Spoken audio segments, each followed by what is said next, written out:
Wow, they were really thirsty. Do you know? Yes? The stupid plastic bottles were teasing me. They say we think we're so very special. Oh dear, they're just jealous. Well, we are indeed quite special. Let me put it like this. A long time ago, when nothing existed, not even bottles, there was a tremendous crash in the universe, the Big Bang. And that created the elements of which everything around us is made, we too, and all things living.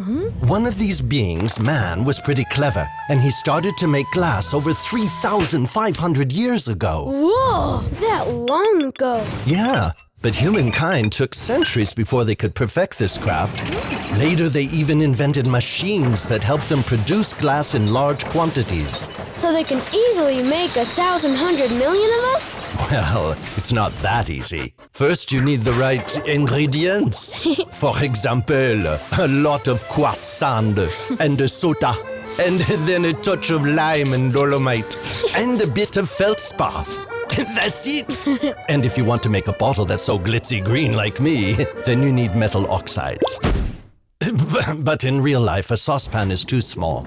The raw materials are mixed in what they call a batch house. Then they go into a furnace. There they are heated up to 1,600 degrees Celsius so they melt. That hot? That heat is just perfect. Far better than in this cold fridge. In any case, at the other end of the furnace, the molten glass flows out into a so-called feeder, and from there the blobs go into the glass-blowing machine. This machine turns the molten blobs into... Yeah? Well, you and me, for example.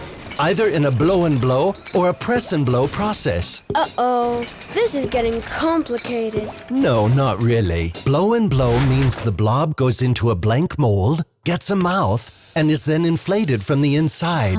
Then it's off to the final mold, where we flourish to full size and beauty. By this process, we can assume practically any shape or form imaginable. Oh, so that's why we're all different. Exactly. And for us bottles, the press and blow process is quite similar. Only in the blank mold, a long plunger is pressed into the glass mass. And from there, it's on again to the final mold. And after that, because of your thinner wall, you feel like a feather. It's what they call light glass. I want to be light too. All right. But first, let's take a look at how bottles like us get into fridges like this. The many, many bottles now cool down. Nice and slow, so there's no stress. Then, with ingenious mechanical and optical tests, they are checked for proper dimensions, cracks, inclusions, and tension. Those who live up to the high-quality standards are stacked, packaged, transported, filled, and closed. So we can be blissfully drunk up by the people. For they know... We glass bottles protect and preserve the taste and the freshness of their favorite drinks like no other container can. Drunk up? What? Forever? Well, I was afraid my first time too. From here on, we definitely are very special. For in the 70s, a couple of masterminds at Vetropack invented recycling. Meanwhile, the whole world is joining in. Well, almost. In any case, we're crushed. What? Crushed? Well, so they can sort out all the bits that don't belong to us. Doesn't hurt. And from there, it's back to the furnace, and we're made into new glass again and again. Today, you're full of mineral water. Tomorrow, you're carving out a career as a champagne bottle, and then you might be host to... To honey! Absolutely. And it all happens many thousands of millions of times. After all, Vetropack produces around 4.5 billion bottles every year, nearly 3 towers from here to the moon.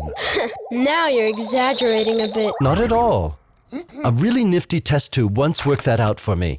It also told me that, thanks to glass recycling and other ideas, the packaging industry was able to reduce emissions by 3/4 in the last 25 years. And as Vetropack mixes around 60% recycling glass into their production, they need about 20% less energy to make us. That would light up a major city for a full 3 months. Ooh, that's pretty. But you're sure they'll bring me back after drinking up? Really sure? Of course.